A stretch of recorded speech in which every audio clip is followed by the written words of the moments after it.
Si Joseph Rizal ay isang normal na binatilyo na ipinanganak sa Calamba, Laguna. Nang umabot na sa tamang gulang ay nagtungo siya sa Espanya upang mag-aral.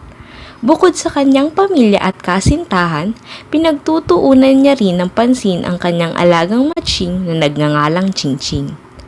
Si Chingching ang tipo ng alaga na maliksi at ubod ng kulit. Dahil na rin sa paglago ng teknolohiya sa kasalukuyan, ay hindi na rin malalayo si Joseph sa karamihan ng mga kabataan sa ngayon.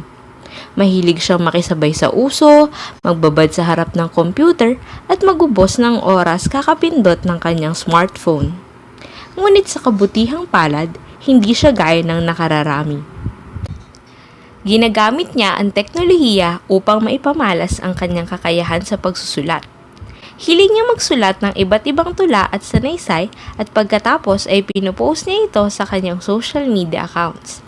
Dahil nga siya ay may angking galing talaga sa pagsusulat, makikita na bumabaha sa likes, shares at comments ang bawat akda niya. Bukod pa sa galing sa pagsulat ay magaling din siyang tumula.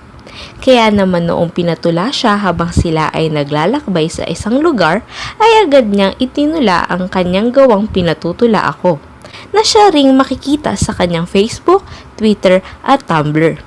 At syempre, nagustuhan nito ng lahat. Hindi lang basta-basta gumawa ng akda si Joseph. Hanggat maaari ay sinasalamin niya ang kanyang sarili sa kanyang mga ginagawa. Dahil siya ay relihiyoso, ay naisipan niyang isulat ang sasanggol na si Jesus. Bukod pa rito, ay ipinakita niya ang pagiging makabayan sa pamamagitan ng kanyang tula na isang alaala ng aking bayan. Magaling siya magsulat at marami ang lubos na humahanga sa kanya, ngunit hindi lang doon umiikot ang pang-araw-araw niyang buhay. Masaya niyang ninanamnam ang kagalingan at kasikatan hanggang sa Alam mo namang mahal na mahal kita, pero kailangan ko munang hanapin ang aking sarili. I swear it's not you. It's me. Siguro I just need some space. And I think we need a break.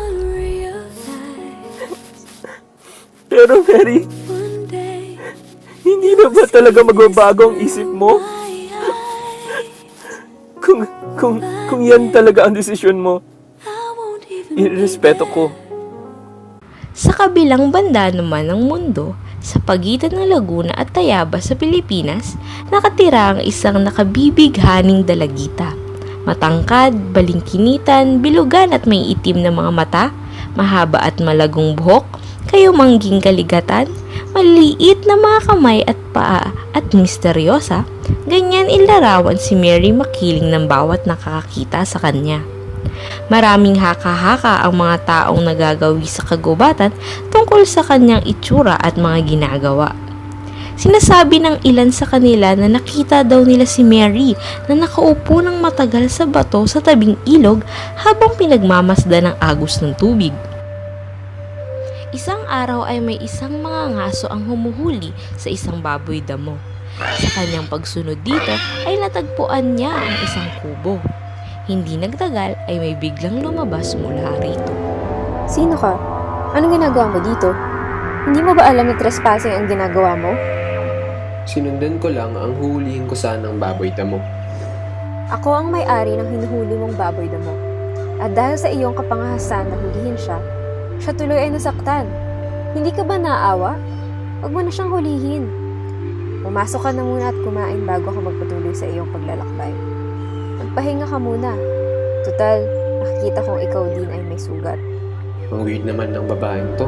Nagalit na hinuhuli ko yung baboy damo niya. Tapos, bigla akong papatuloyin sa bahay niya para kumain at magpahinga. Saan ka pa? Ang bait naman ng babaeng to. At maganda pa. Kinain ng mga ngaso ang lahat ng inihanda ni Mary at bago ito umalis ay may binigay ang dalagita. Ito ang ilang mga luya. Ibigay mo ito sa iyong ina para kanyang magamit. Maraming salamat sa iyong kabutihan. Mauna na ako. Tinanggap ng mga ngaso ang mga luya at nilagay ito sa kanyang salakot. Habang nasa kalagitnaan ng kanyang paglalakbay pauwi, naramdaman niya ang bigat at hirap na dulot ng kanyang salakot. Kaya na may tinanggal niya ang maraming piraso ng luya at itinapon. Kinabukasan, laking gulat at panghihinayang na lamang nilang mag-ina nang malaman nila na ginto pala ang mga inakala nilang luya. Masasabing napakabait ni Mary upang magbigay ng ginto, ngunit hindi lagi ganito ang kanyang ugali. Minsay nakakagawa rin siya ng kasamaan, lalo na sa mga taong umaalipusta sa kanyang lugar.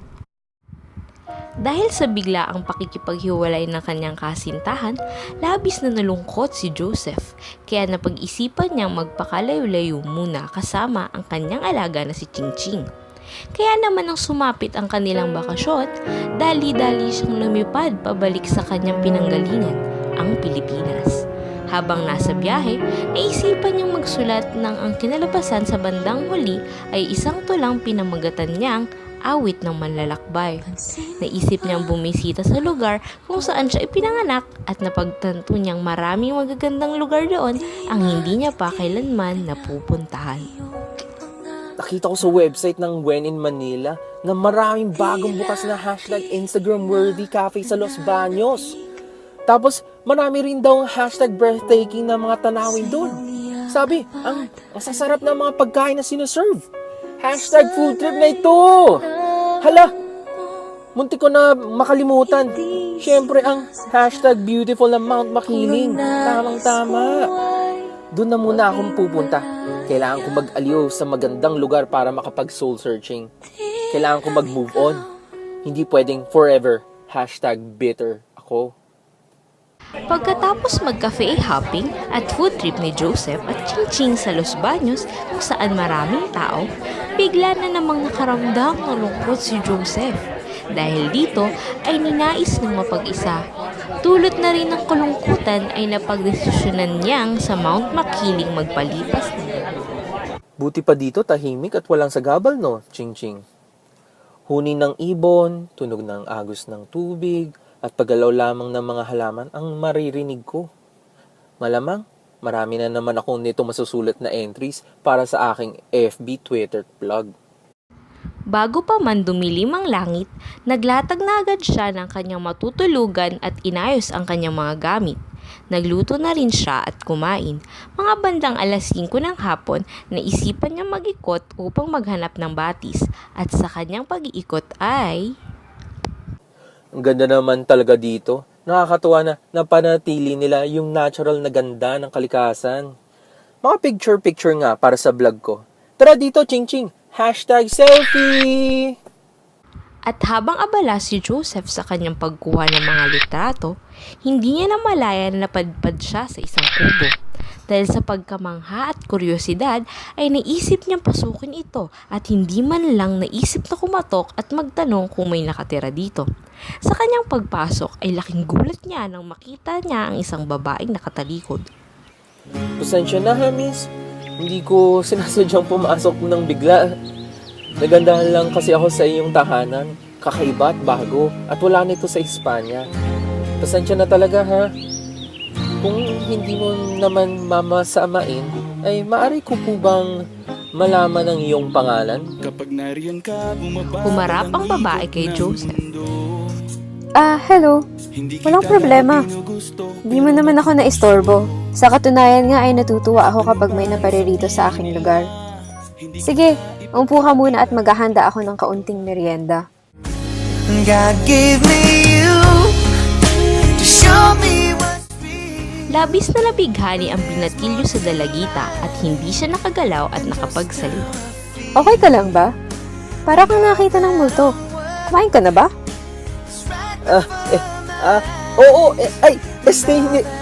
Oo, upo na ako. Sige.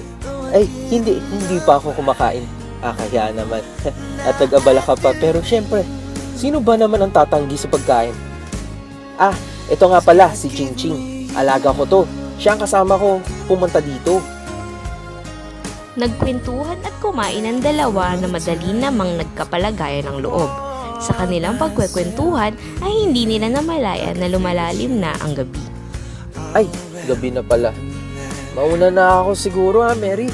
Baka kasi hindi ako makabalik dun sa pinagtayuan ko ng tent. Maraming salamat ulit sa merienda ha.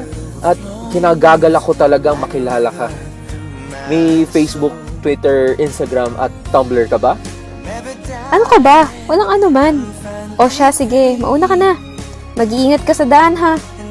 Pasensya ka na pero hindi ko alam kung ano ang mga tinutukoy mo. Wala ako noon eh. Ah, ganun ba? Ibale na. Okay lang. Salamat ulit ha. Nice meeting you. Paalam. Paalam, mag-ingat kayo. Habang naglalakad sina Joseph at Chingching ay sandamukal na idea na agad ang pumasok sa isipan ni Joseph para sa kanyang susunod na tula. Grabe! Sobrang ganda at hinhin niya! Para siyang si Maria Clara pero lamang ng 10,000. Ano be? Na love at first sight ata ako. Kinabukasan ay maagang bumangon si Joseph upang puntahan ulit si Mary. Habang naglalakad ay punong-puno siya ng lakas ng loob upang aminin sa dalaga ang kanyang nararamdaman. Ching, sobrang excited na ako makita siya. Hindi na nga ako nakatulog kakaisip sa ganda niyang mukha eh. Aminin ko na sa kanya ang nararamdaman ko. Ayoko mawala siya eh. Sa sandaling oras na tayo'y nagkatagpo, puso ko ay iyong napaamo. Hindi ko na ikukubli pa, Mary. Ako sa iyo'y taos-pusong nabighani.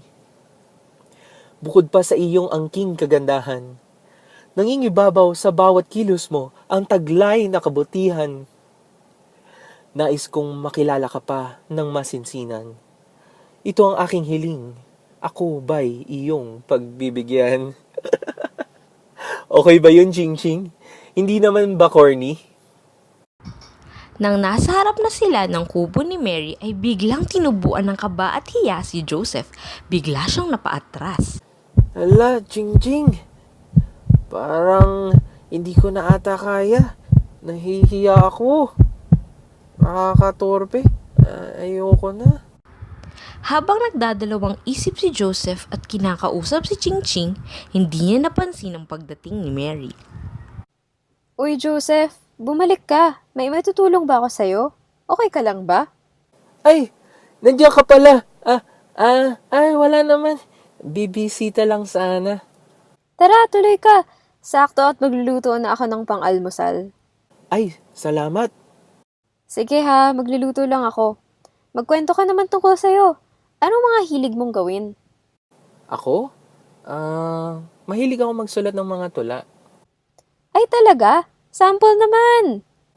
Sige.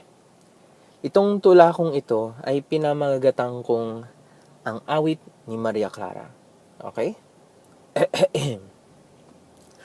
Ang awit ni Maria Clara. Kay tamis ng oras sa sariling bayan, kaibigan lahat ang abot ng araw. At 10 ng simoy sa parang ay buhay, aliw ng panimdim pati kamatayan. Maalab na halik ang nagsaliw-saliw sa labi ng inang mahal pagkagising.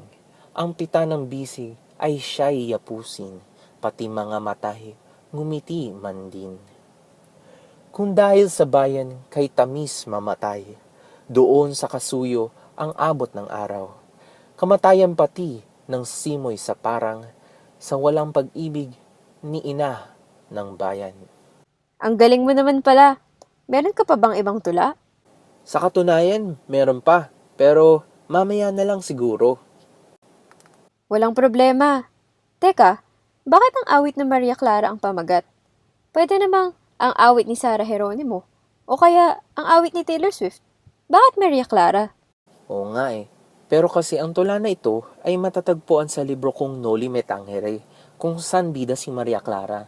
Doon ko ito'y binase. Alam mo bang kasing ganda mo si Maria Clara? Ay, hindi. Mas maganda ka pa nga eh. At dito na nga nag-umpisa ang love story ng dalawa. Hindi ka lang pala maganda. Masarap ka rin magluto. Ganito mo siguro napapaibig ang mga lalaki, no? Hindi naman.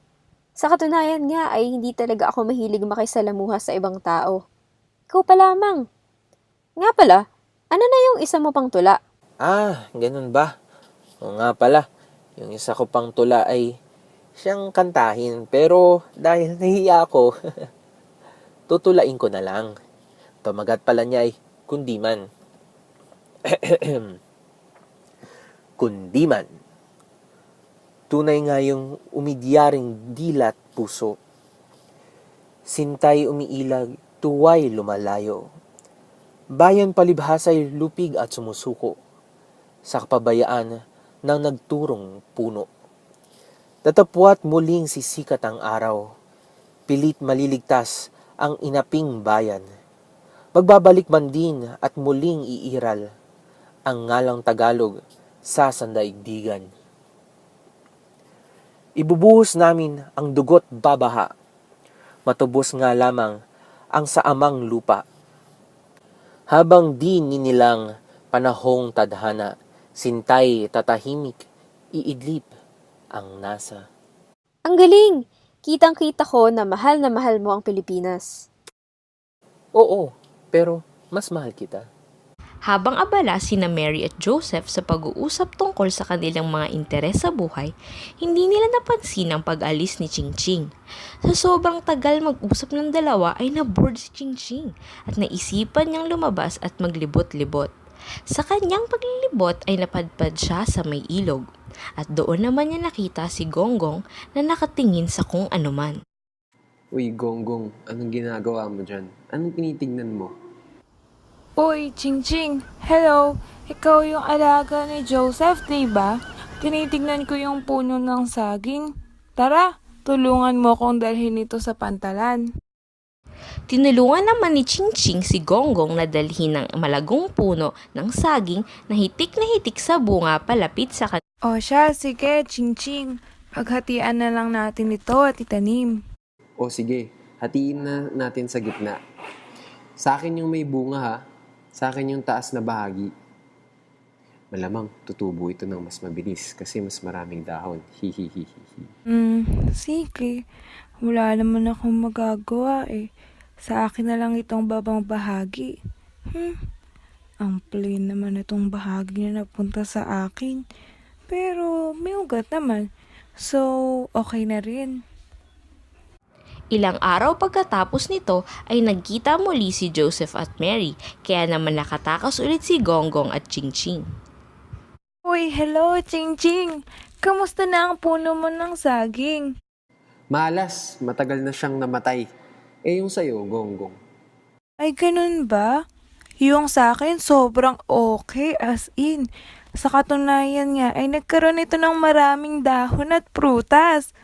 Kaso nga lang, hindi ko ito maakyat para kunin ang mga bunga. Ah, ganun ba? Sige, akitin at pipitasin ko na ang mga bunga para sa'yo. Weh, totoo ba yan, Ching Ching? For reals? Sige, Ching Ching, tulungan mo ko. Yay! Salamat!